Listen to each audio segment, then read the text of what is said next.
नमस्कार। अनादि टीवी की खास पेशकश अटेंशन में आपका स्वागत है। मैं हूं रत्नाकर त्रिपाठी। मध्य प्रदेश में 28 विधानसभा सीटों पर हुए उपचुनाव में हार के बाद अब कांग्रेस को नगरीय निकाय चुनाव में जीत की उम्मीद है, लेकिन ये मुमकिन नज़र नहीं आ रहा है क्योंकि बीजेपी निकाय चुनाव से पहले संगठन में बड़े बदलाव की तैयारी में है और उम्मीदवार के तौर पर युवाओं पर ज़्यादा फोकस कर रही है। लेकिन कांग्रेस है कि अपने घिसे पीटे फॉर्मूले से बाहर नहीं निकल पा रही है। जी हाँ, कांग्रेस निकाय चुनाव में भी वही फॉर्मूला अपनाने जा रही है जो उसने पिछले 3 चुनावों में आजमाया था। 2018 के विधानसभा चुनाव में भी कांग्रेस बहुमत हासिल नहीं कर पाई थी, तो लोकसभा चुनाव में कांग्रेस को प्रदेश की 29 सीटों में से महज 1 पर जीत हासिल हुई थी। वहीं उपचुनाव में भी कांग्रेस का फॉर्मूला काम नहीं आया। इसके बाद भी निकाय चुनाव में कांग्रेस फिर वही फॉर्मूला आजमाने की तैयारी में है। क्या है कांग्रेस का फॉर्मूला और आखिर क्यों कांग्रेस अपने इस घिसे पिटे रवैये से बाहर नहीं निकल पा रही है? क्या इसी फॉर्मूले के जरिए कांग्रेस निकाय चुनाव में जीत हासिल कर पाएगी? आज हम इसी मुद्दे पर चर्चा करेंगे, लेकिन इससे पहले देखिए हमारी ये खास रिपोर्ट।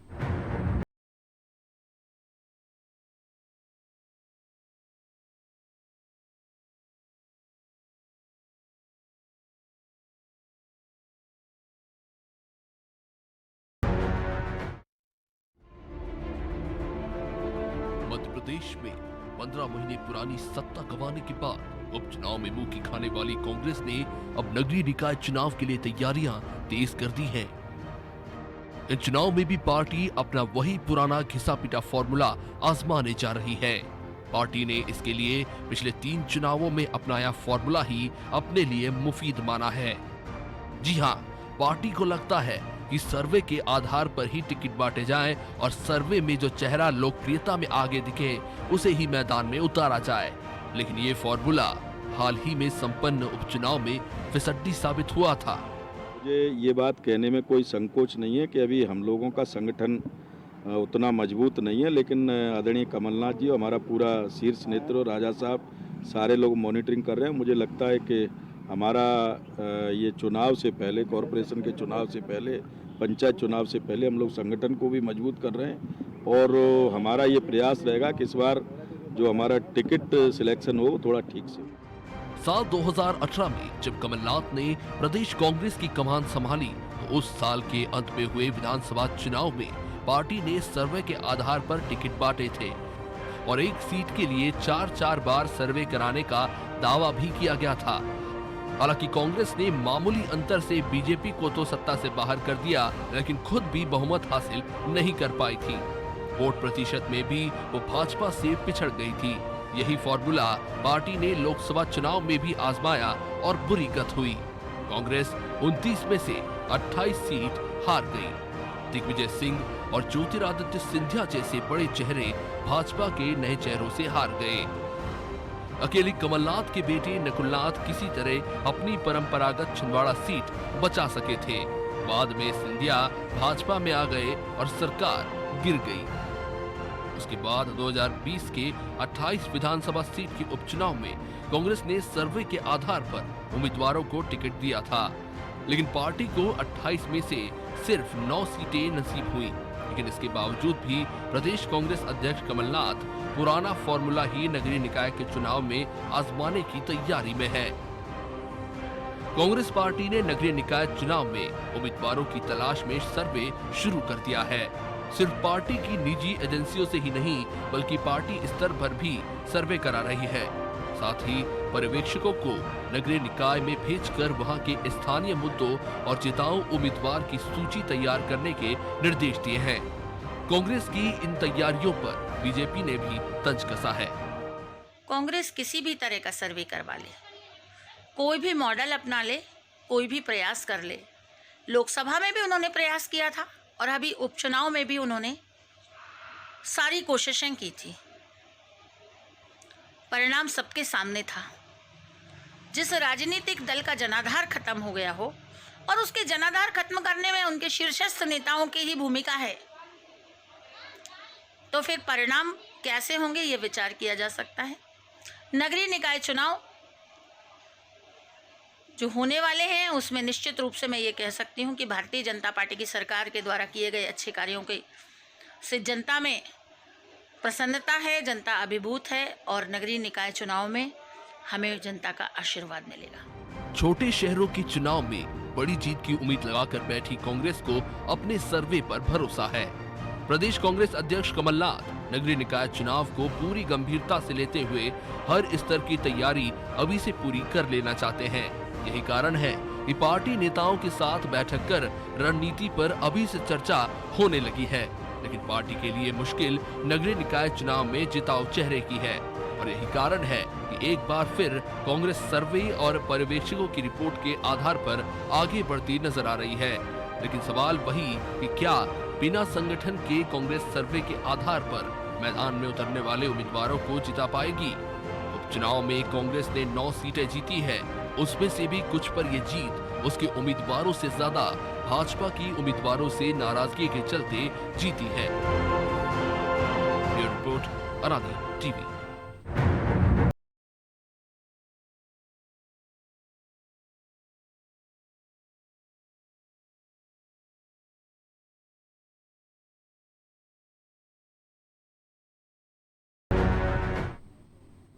किसी भी चुनाव को जीतने के लिए संबंधित राजनीतिक दल के संगठन की मजबूती बहुत ज़्यादा ज़रूरी होती है। और फिर जब चुनाव छोटे स्तर का हो, बहुत ही छोटी छोटी जगहों के स्तर का हो, तो ये मामला इसलिए और बढ़ जाता है क्योंकि उन स्थानों पर राज्य मुख्यालय या पार्टी मुख्यालय से दूर वो कार्यकर्ता और वो संगठन से जुड़े लोग ही महत्वपूर्ण होते हैं, जो अंततः पार्टी की जीत का मार्ग सुनिश्चित करते हैं। फिर भारतीय जनता पार्टी तो बूथ लेवल तक मजबूती की कोशिश हर चुनाव में करती है। ऐसी पार्टी से, ऐसे संगठनात्मक ढांचे से मुकाबले के लिए कांग्रेस यदि अपने संगठन की बजाय सर्वे पर ज़्यादा भरोसा कर रही है तो इस पर सवाल उठना लाजमी होता है। इसी विषय पर बातचीत के लिए आपको स्टूडियो ले चलते हैं, जहां हमारे साथ जुड़ गए हैं वरिष्ठ पत्रकार शिवनराग पटेरिया जी, हमारे एडिटर इन चीफ प्रकाश भटनागर और ब्यूरो हेड ब्रजेश चौक से। पटेरिया जी, स्वागत है आपका कार्यक्रम में, नमस्कार करते हैं आपको। जी जी पटेरिया जी, सबसे पहले हम आप ही से जानना चाहेंगे, कांग्रेस की जो स्थिति है, एक बार फिर ये कहा जा रहा है कि हम निजी एजेंसी से सर्वे करवाएंगे, हम अपने स्तर पर भी सर्वे करा रहे हैं, जबकि लगातार 3 बार 2018 के यदि दरकिनार कर भी दिया जाए कि बहुमत के मुहाने पर पहुंच गई थी पार्टी, तब भी 2019 का लोकसभा चुनाव और अभी जो 28 सीटों के उपचुनाव संपन्न हुए, उनमें इसी सर्वे ने कांग्रेस को कहीं ना कहीं गच्चा दिया था। बावजूद उसके फिर एक बार यदि आप ये पार्टी सर्वे की राह पकड़ रही है तो ये उसकी आत्ममुग्धता है या लापरवाही है या फिर अपने आप को हालात के हवाले कर देने का जतन मात्र है? ये रत्नाकर जी, मुझे लगता है सब में कुछ भी नहीं है। सबसे बड़ी बात है ये अपने आप का एक बहुत बड़ा ओवर कॉन्फिडेंस है।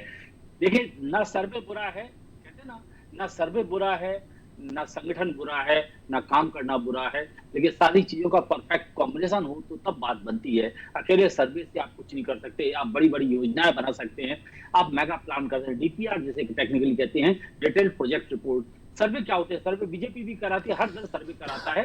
कोई प्रोफेशनल एजेंसी से कराता है, कोई संगठन से कराता है, कोई संघ से कराता है, और कोई हम जैसे आप जैसे मित्रों से बातचीत करके उस सर्वे को आकार देते हैं। सबसे बड़ी बात है कि सर्वे तो हो गया, लेकिन जो पॉलिटिकल सिनेरियो है उसको आप कहां से बदलेंगे? सबसे बड़ी बात है, अच्छे प्रत्याशी भी अगर पॉलिटिकल सिनेरियो की भंवर में आके उलट जाते हैं। अटल बिहारी वाजपेयी तक चुनाव हार चुके हैं, श्रीमती गांधी चुनाव हार चुके हैं, राहुल गांधी हाल में चुनाव हारे हैं। ऐसा नहीं उनके पास पैसा नहीं था, ताकत नहीं थी, संगठन नहीं था। दरअसल सबसे बड़ी चीज है कि आपको हालात और वक्त की चीजों को समझना चाहिए। आज कांग्रेस ये बात समझ ही नहीं पा रही है कि उसका संगठन तिरोहित हो गया है। कांग्रेस की सबसे बड़ी ताकत उसके गुट हुआ करते थे, और उसको मैं यूं कई बार डिफाइन करता हूं, जिस तरह पावर हाउस में कई टरबाइन होते हैं, आपस में घर्षण करके चलते हैं और पावर बिजली पैदा करते हैं, लेकिन जब एक दूसरे टकरा जाते हैं तो वो फ्यूज हो जाते हैं। कांग्रेस के जो तमाम गुट हैं वो टरबाइंस की तरह थे, पावर पैदा करते थे, एक साथ विद्युत निकलती थी, कांग्रेस की सत्ता रहती थी। लेकिन अब वो मिस कनेक्टेड हो गए, एक दूसरे को तोड़ने लगे हैं, और यही सबसे बड़ा कारण है की चीजों को समझ नहीं पा रहे। दूसरा, कमलनाथ अगर सोचते हो कि पिछला 2018 का चुनाव कांग्रेस ने जीता था, तो मैं बिल्कुल नहीं मानता हूं कि कांग्रेस ने जीता था। ये चुनाव दरअसल भारतीय जनता पार्टी हारी थी, और उस हार के हिस्से को भरने के लिए बीजेपी की के स्थान पर कांग्रेस मौजूद थी। अगर जीत तो वो होती कि आप 150-60 सीटें जीत जाते, तो मैं मानता जीत। 109 114 में आप क्या जीते? तो सबसे बड़ी बात है, कांग्रेस को अपने घर को तलाशना पड़ेगा, अपने मन को तलाशना पड़ेगा। जिस तरह भारतीय जनता पार्टी पीढ़ियों में अंतरण करती है, जिस तरह भारतीय जनता पार्टी नए नेतृत्व के साथ आगे आती है, कहते हैं ना कि हर शो में एक नई फिल्म होना चाहिए। भाजपा के पास हमेशा एक नई फिल्म होती है, नई थीम होती है, और कांग्रेस उसी पुराने पिटी हुई चीजों पे चलती है। सबसे बड़ी बात है, कांग्रेस को अपने आप को पूरी तौर पर बदलना पड़ेगा। अब इन बूढ़े घोड़ों पर आप दाव ज्यादा लंबे समय तक नहीं लगा सकते हैं। आपको नई लीडरशिप लाना पड़ेगी। बूढ़े पुराने बुजुर्गों सम्मानियों को पार्श्व में बैठाइए, वो आशीर्वाद दें, नेतृत्व को निर्देश दें। लेकिन अब मैदान में जिस तरह भारतीय जनता पार्टी ने एक न्यू लीडरशिप के साथ मैदान में है, मुझे लगता है कांग्रेस को भी इस तरह से आगे बढ़ना पड़ेगा।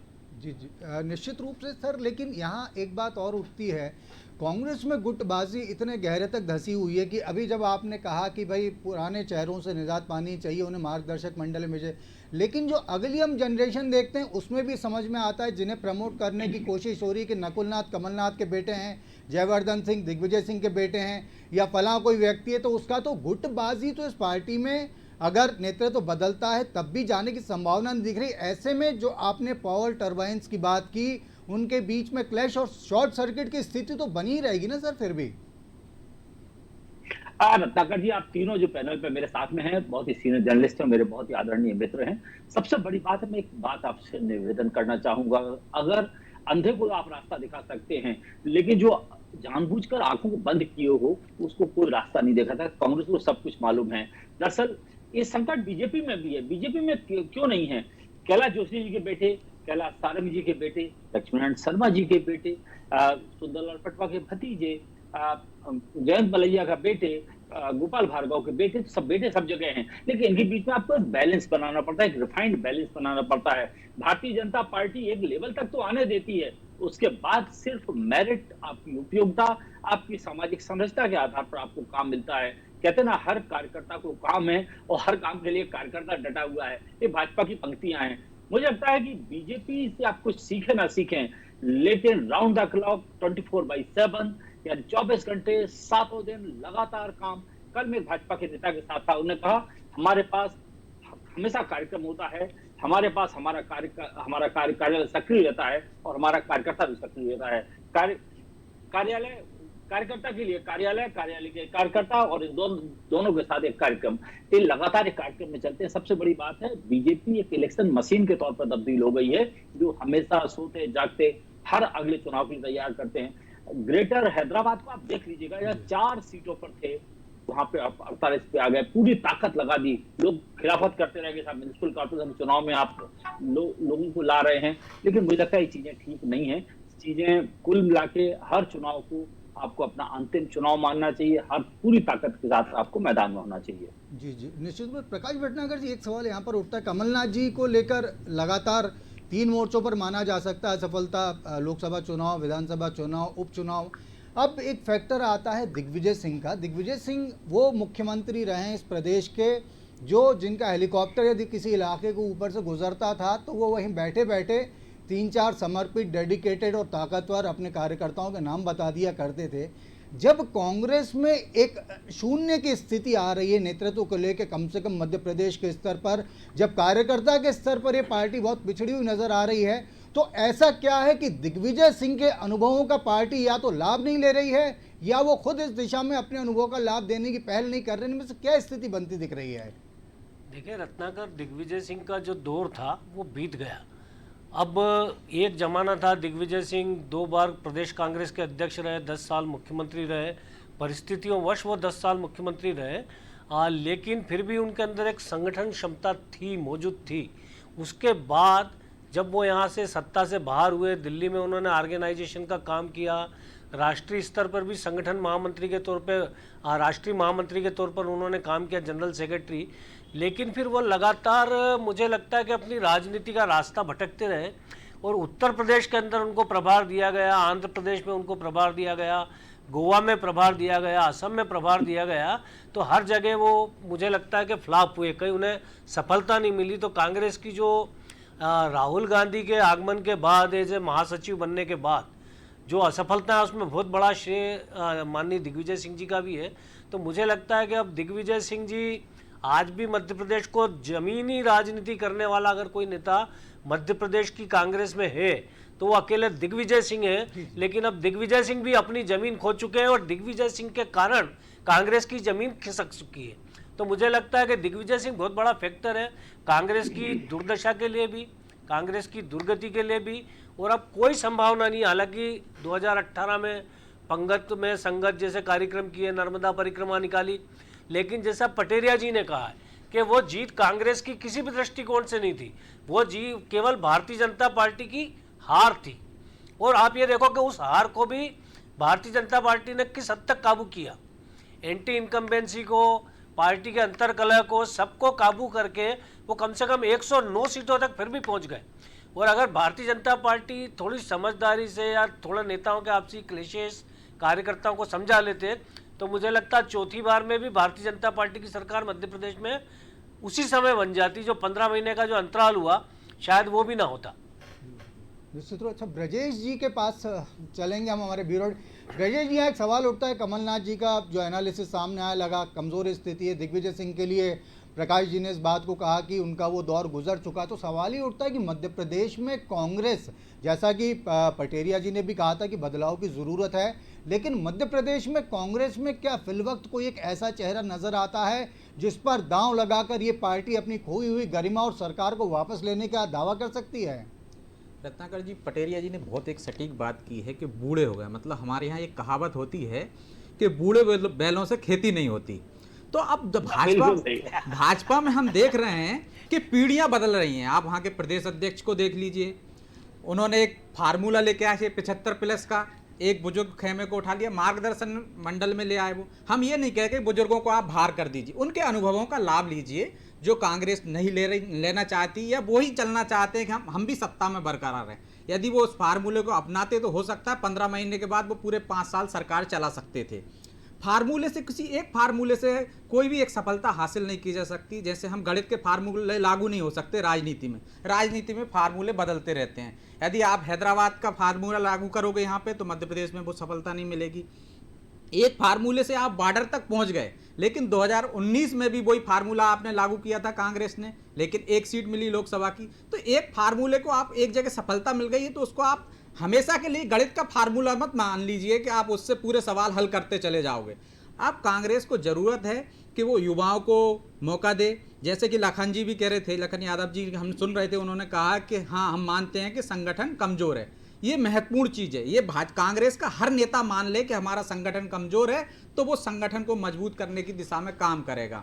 अभी भी भाई यदि पट्टावाद वहाँ चलता रहा जैसा चलता है कांग्रेस में तो निश्चित तौर पर उसका कोई भला नहीं होना सकता। अब सबक है और सफलता का एक मंत्र होता है कि आप अपनी जो है कमजोरियां उनसे सीखिए, असफलताओं से सीखिए और कठिन परिश्रम कीजिए और मेहनत करोगे आप तो आप सफलता मिलेगी आपको। कोई भी, चाहे विद्यार्थी हो चाहे संगठन में वही फार्मूला लागू होता है। तो आपको यहाँ मेहनत करना पड़ेगी, संगठन को गढ़ना पड़ेगा और फिर युवाओं को मौका देना पड़ेगा। परिवारवाद से आपको दूर रहना पड़ेगा। जैसे पटेरिया जी ने बताया कि भाजपा में भी है परिवारवाद, लेकिन वो एक लिमिट तक रहते हैं। अब आप कह रहे हो कि आज नकुलनाथ एक सांसद बने, इससे पहले नकुलनाथ कहाँ दिखते थे?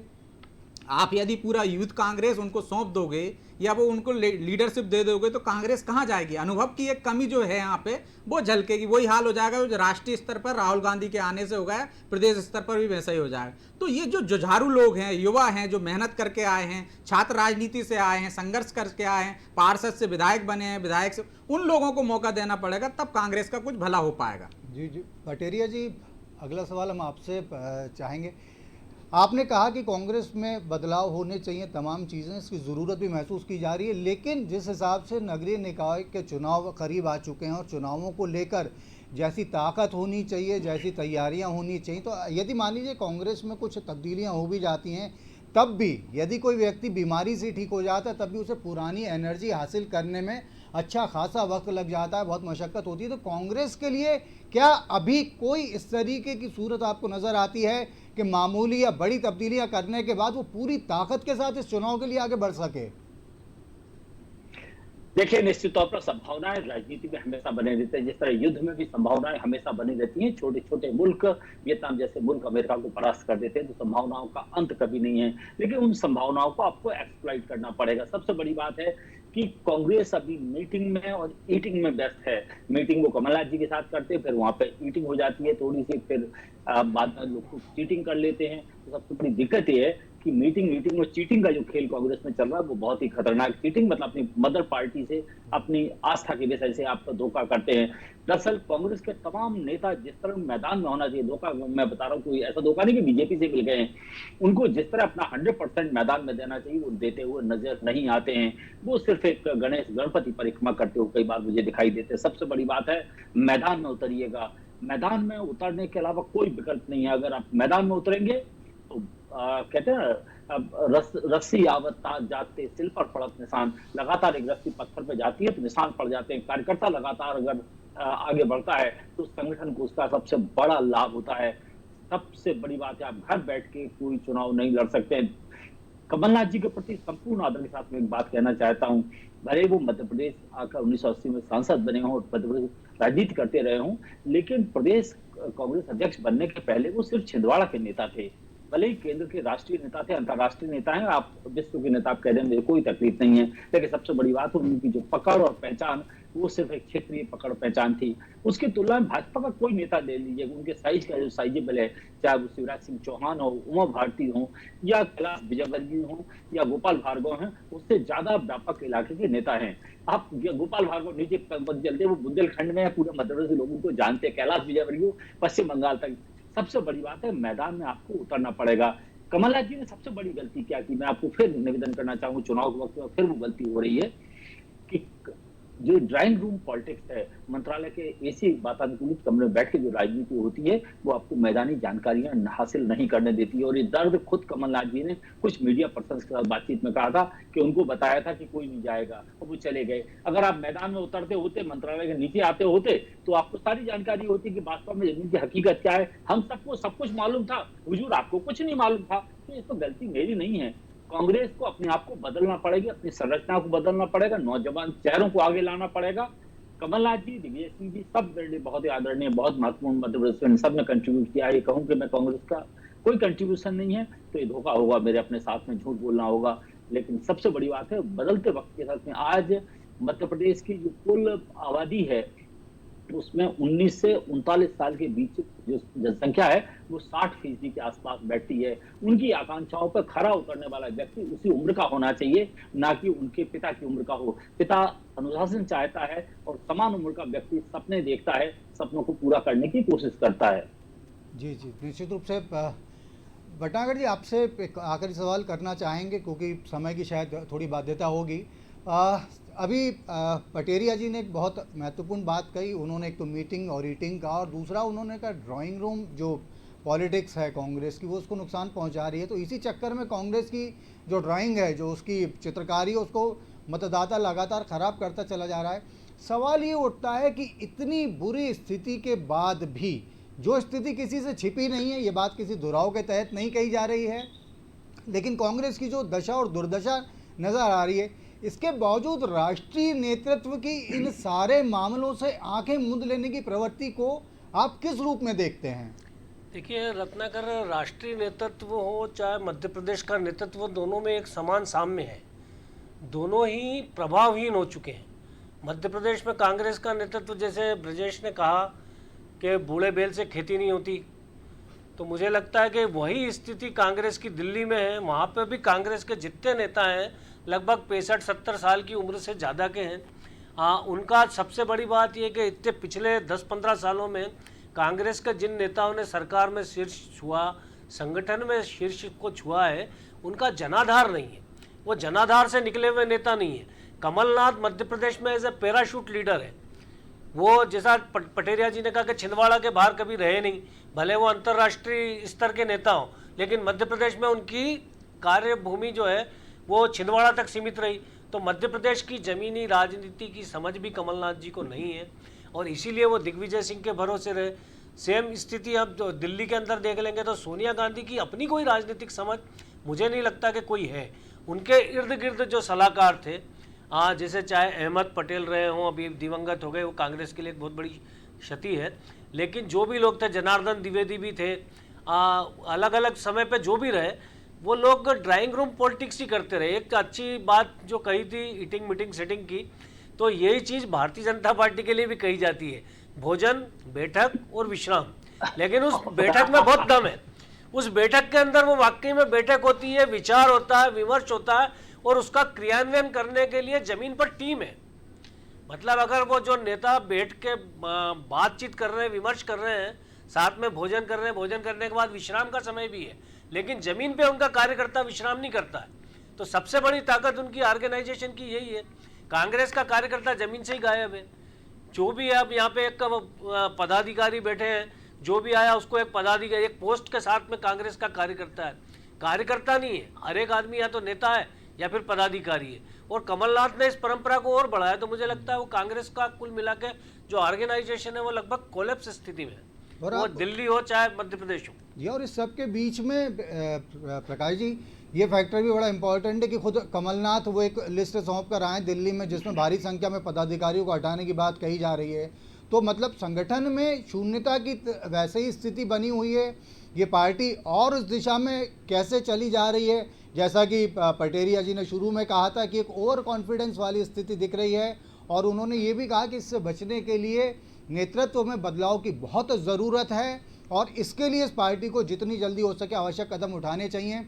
शिव अनुराग पटेरिया जी, वरिष्ठ पत्रकार, इस चर्चा में शामिल होने और अपने बहुमूल्य विचार व्यक्त करने के लिए हम आपका बहुत आभार व्यक्त करते हैं।